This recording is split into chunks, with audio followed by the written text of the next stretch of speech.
Hello, good afternoon my dear students. We shall start today's news analysis. We shall discuss the Hindu dated January 9. I am very sure that my students would have gone through the newspapers, prepared your notes and are raring to go. We shall discuss the newspaper, editorials and a few other news items, and I shall provide you a few multiple choice probable questions for your upcoming examinations. So we shall begin.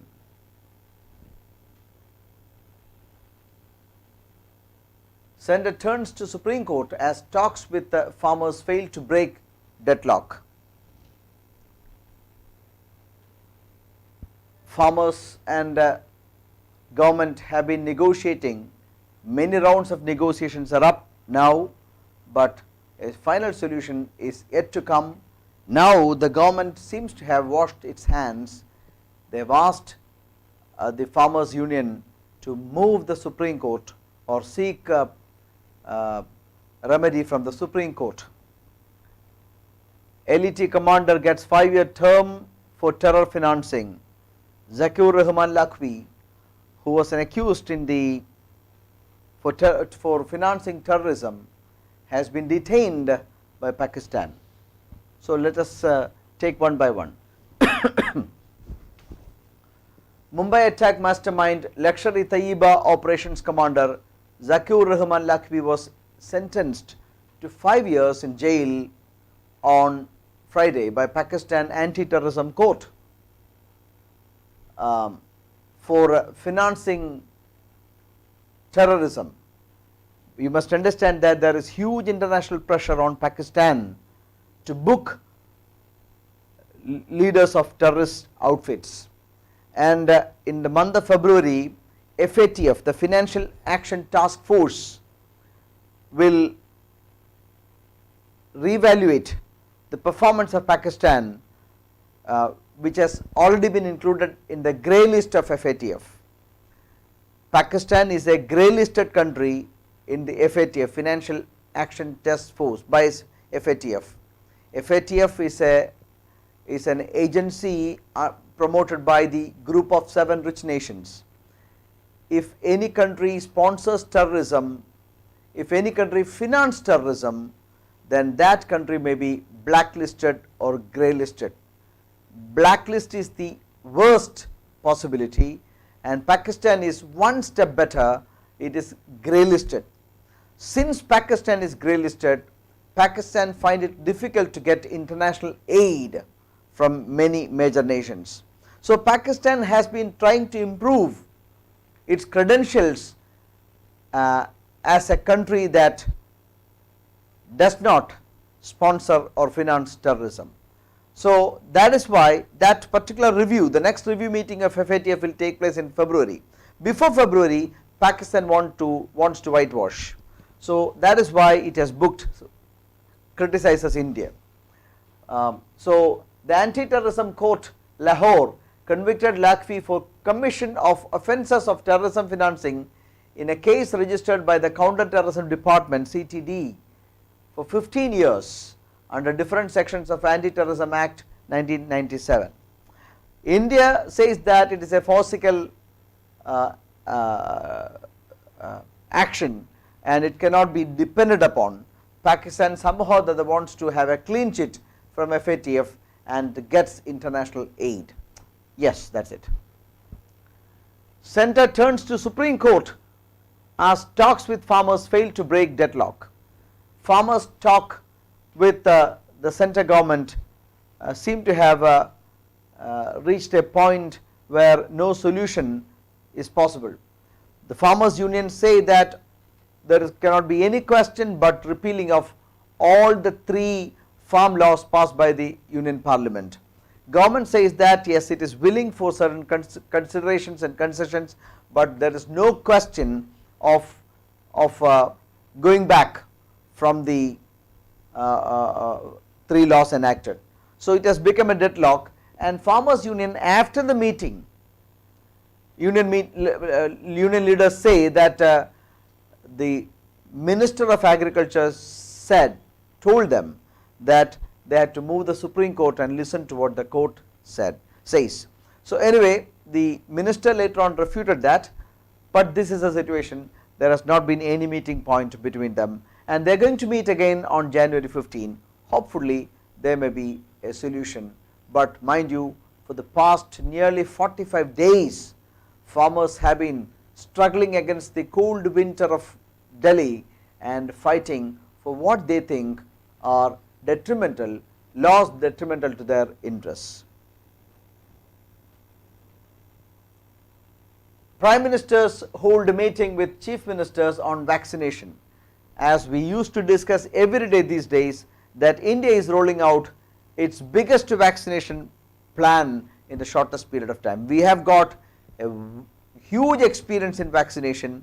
We know that we give 4 types of universal vaccination in this country, but this COVID vaccination, the challenge is that the vaccination for almost all population must be given in a short span of time. The government said clearly that COVID vaccination is not going to be a universal vaccination, meaning it is not going to be a vaccination for all.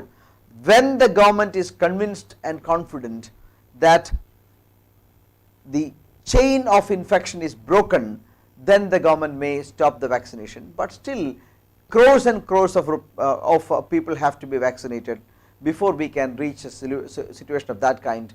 So that vaccination program is going to begin on January 16. The Prime Minister is a mammoth effort. We have developed a software for that CoWIN, which we discussed earlier, and the government has set SOP, standard operations protocol for the vaccination program. Government has done dry runs. Now the Prime Minister will chair a meeting with the Chief Minister of the states on Monday over the rollout of COVID-19 vaccine. Today the meeting will take place. First question is given to you: which of the following is the national aquatic animal of India? Give me the answer quickly. Is it blue whale, river dolphin, olive redley turtle, cutla, Indian carp, or jellyfish?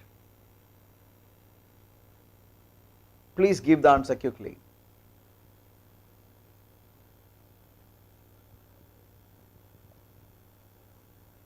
Let the responses come from my students. Okay, I have started getting the answers.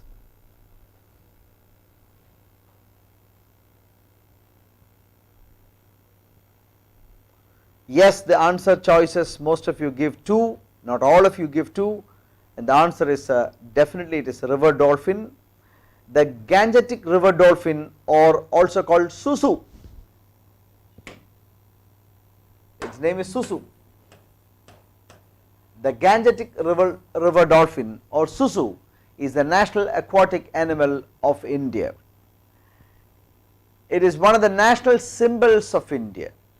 Gangetic dolphins are found in the river systems of Ganga, Brahmaputra, Meghna, etc. It is found even in Nepal, India and Bangladesh.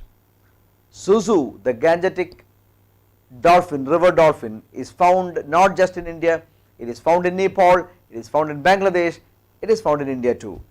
So the Gangetic dolphin, river dolphin, is the national aquatic animal of the country. Why was it in the news recently? In UP's Pratapgarh district, a group of men and boys were seen beating a Gangetic dolphin to death. The video was videographed and propagated through the social media. A cruel scene was propagated. The national aquatic animal was brutally beaten to death in UP's Pratapgarh district, not Pratapnagar, Pratapgarh district. Youth kill endangered dolphin in UP. A video of a group of men and boys in UP's Pratapgarh district beating to death a Gangetic river dolphin surfaced on the social media. UP's Pratapgarh district. Gangetic dolphin is recognized as the national aquatic animal The video of the incident, which took place on December 31, 2020 in the shallow waters of Sharda Canal near a village, a group of men and boys can be seen mauling the dolphin with axes and sticks. A tragic thing that we lose mankind, humankind at times.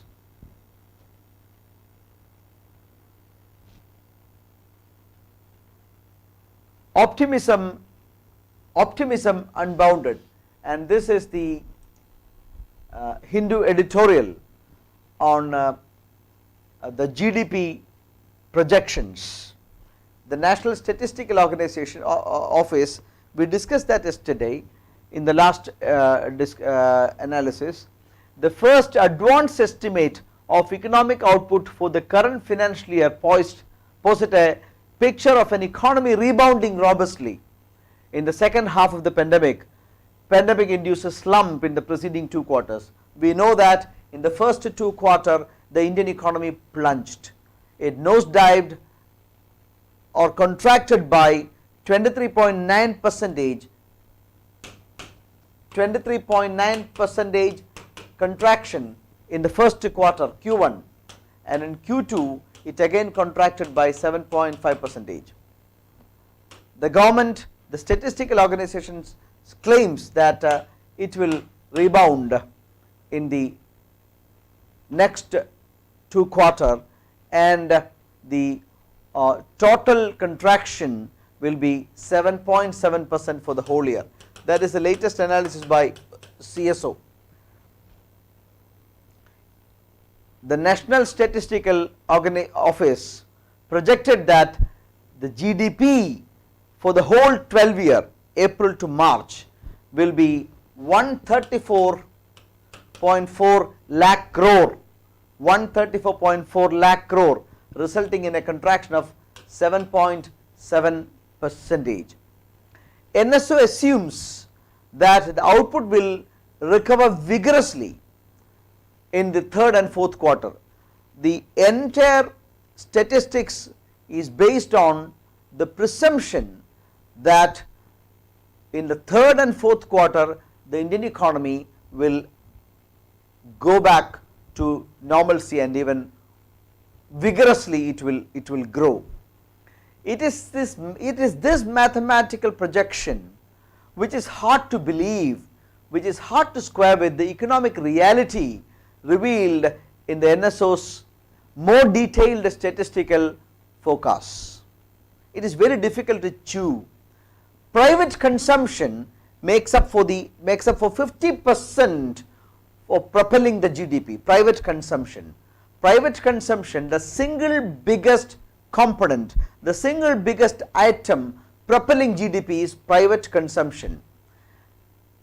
It is estimated to shrink 9.5% for the whole year. For the whole year, the private consumption will shrink by 9.5% after contracting 19% in the first half. This presupposes that consumers have largely shed their wariness to spend and have begun to take their spending to pre-COVID levels. Very difficult to believe. For the full year, it is estimated to shrink by 9.5%. Look, the biggest propelling factor for GDP is private consumption. That accounts for almost 50%, and that shrank already by 19% in the first half, and overall it will be 9.5%. Then how can this particular statistics does not support the overall claim that overall GDP will shrink only by 7.7%. The loss of job on one side, lower income for people at the bottom of the pyramid do not have any money with them, all seem to belie the postulation by NSO. That is what the Hindu says. All these things, the lower income for people have lost their money, most of the economy is yet to come back to normalcy, and all these things, the people at the bottom of the pyramid do not have money with them, so consumption is again going to come down. So all these seem to belie the postulation of NSO that the GDP will contract only by 7.7%, but that is the editorial of the Hindu says, and that is what I commented. Night and day, we have again watching some tragic incident from UP.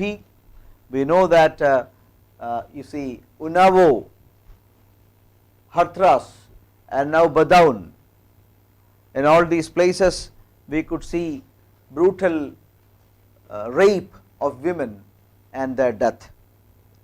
UP continues to be a very bad place, an unsafe place, it is said. So very unfortunate information, unfortunate events are unfolding from UP. It reeks, see the critical issue is this: after she succumbed to the injuries, a depressingly similar pattern came to light. The police had deterred with both the post-mortem and registering the FIR. That is the issue. The police are not doing their duty. They have deterred with both the post-mortem and registering an FIR. The culprits, a priest and his 2 associates, were arrested by Thursday night, with the state government saying that stern action would be taken. What came as a shocker, Hindu continues, what came as a shocker, however, was the reaction of a senior member of the National Commission for Women. A senior member of the National Commission for Women who visited the family, Chandramukhi Devi, was quoted as saying, please listen, "I tell women again and again that they should never go out at odd hours under anyone's influence. I think if she had not gone out in the evening or was accompanied by any child of the family, perhaps this incident could have been avoided." Such a statement is made by none other than the member of the National Women's Commission. It is a pity. It reeks of a primitive mindset. Lawlessness is overlooked. The remarks by the member of the National Women's Commission sound absolute insensitivity, absolute lack of sensitivity, shameful lack of sensitivity can be seen in that. It's a matter of shame that even in 2020s, women are asked to stay indoors at night instead of reaching for the moon. So it is a very bad statement. Unfortunate that the member of the National Commission of Women advising women to remain indoors, and the words point to mistakes committed by the woman in question. She was asking that women should remain indoor to avoid such incidences. It definitely reeks of a primitive mindset. Bird flu now confirmed in 6 states. In the last day of our presentation, we said that the bird flu was confirmed in Kerala, Madhya Pradesh, Rajasthan and Haryana. These were the states, but now 2 more states.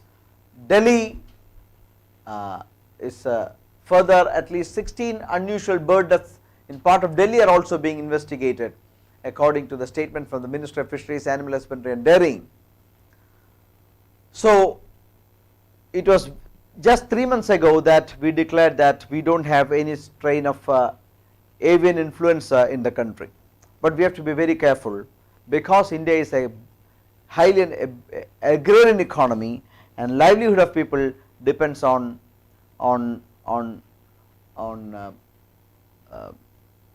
poultry business, etc., etc. So we have to arrest this particular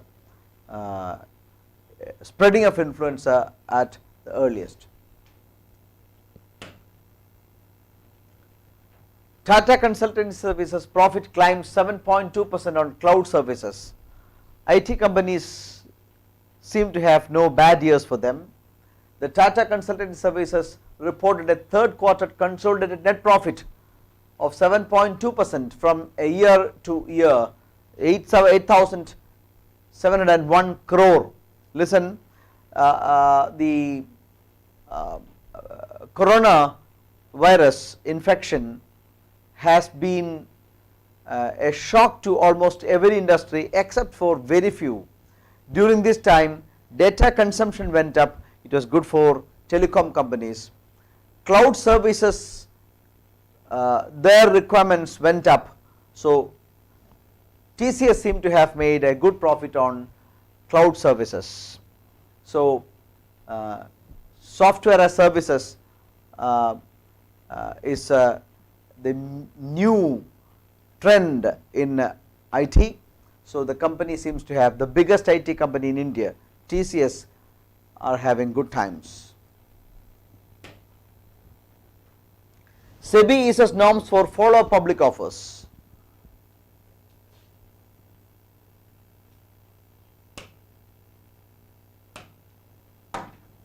Capital market watchdog Sebi relaxed the framework for follow public offer, FPOs.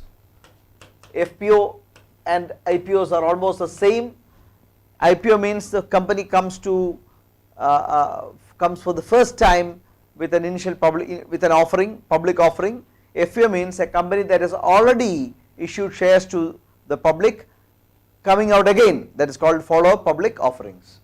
So Sebi has relaxed the norms for companies that come out with FPOs, a move that will help promoters of companies to raise funds more easily through this route. The applicability of minimum promoters contribution norm and the subsequent lock-in requirements for the issues making the FPO have been done away with by the regulator. So if a company had to come with an FPO, promoters contribution was mandated and there was a lock-in period for promoters contribution. Both the things are done away with.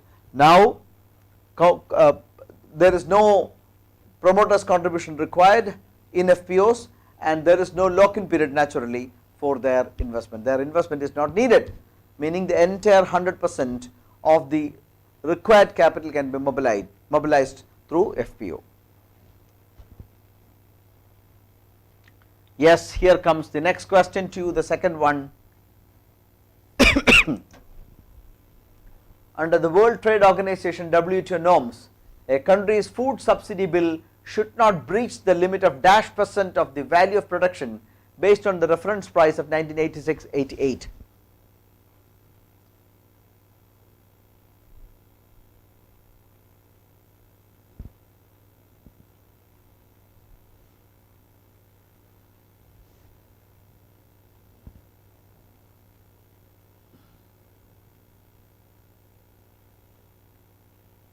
Yes, what's the answer?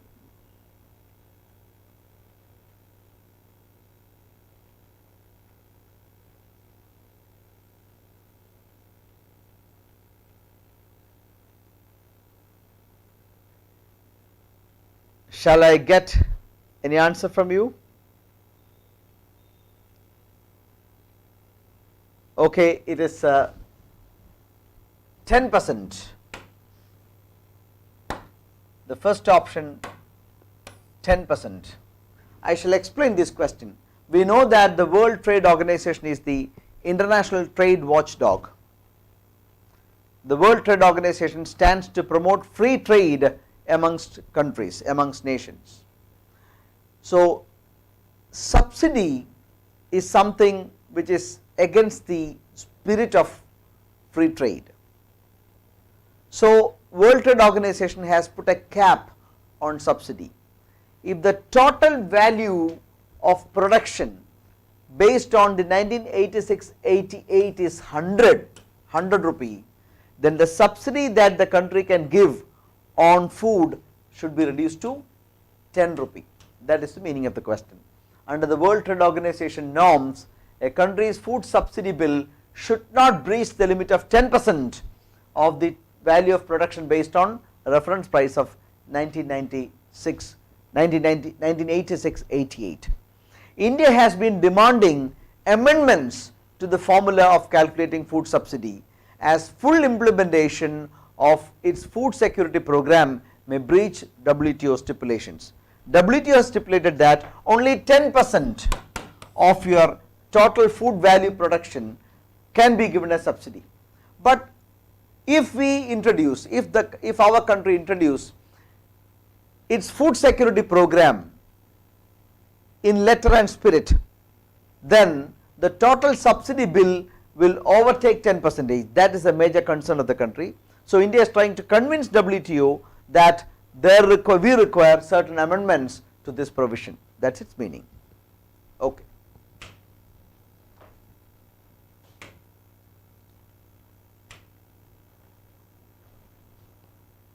The third question: who among the following is the Indian permanent representative in the United Nations Security Council? Is it Syed Akbaruddin, Indira Mani Pandey, Nirupama Rao, T.S. Tirumurthy, or Dharmendra Yadav? Let me get the answer. The time is up. Quickly should the answer come.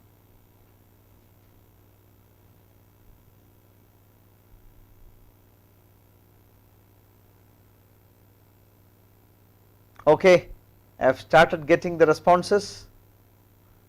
Let more responses come before I can tell you the answer.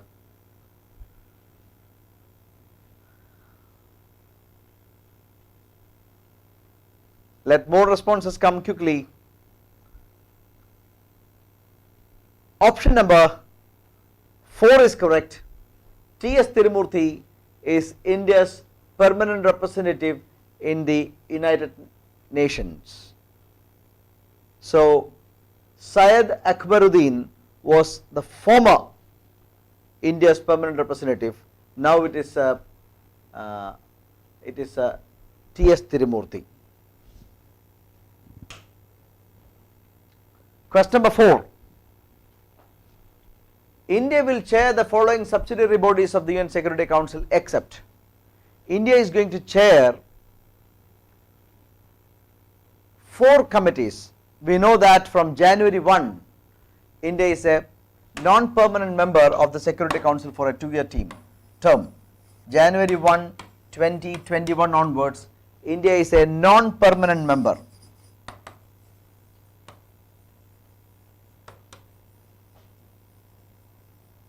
Of the UN Security Council. India is a non-permanent member of the UN Security Council from January 1, 2021 for 2-year term. It is a 2-year term that is granted to us. In the UN Security Council there are 15 members, 5 members are permanent members. They are USA, China, England, France and Russia. And there are 10 members in the as non-permanent members. India is one among them now, and India's tenure started on January 1, 2021 for 2 years.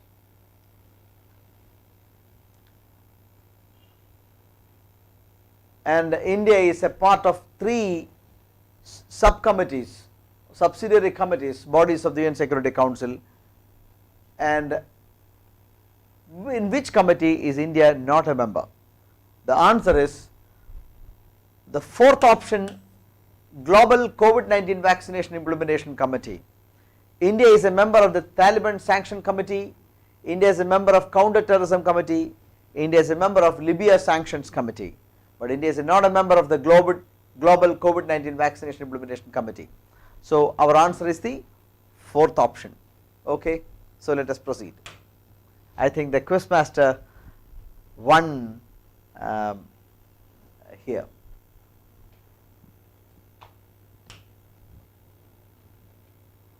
Okay, another question, 5th one. The union government has decided to do away with printing calendar anymore. Instead, it has come out with a digital calendar application available in Android and iOS platforms. It is named. What is the name of the mobile app calendar that the government of India has come out with? We will no longer be printing calendars. what is the mobile calendar application's name? Government of India's mobile calendar application's name, that is a question. Is it GOA calendar, is it Hamara Din, is it Mera Din, is it Acha Din?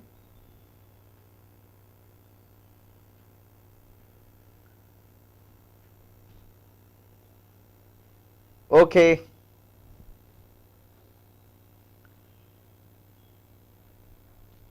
Fine, the answer is GOI calendar.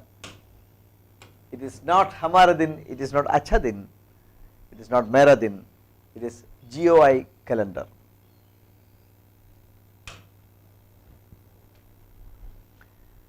Thank you very much, my dear students, for watching the program.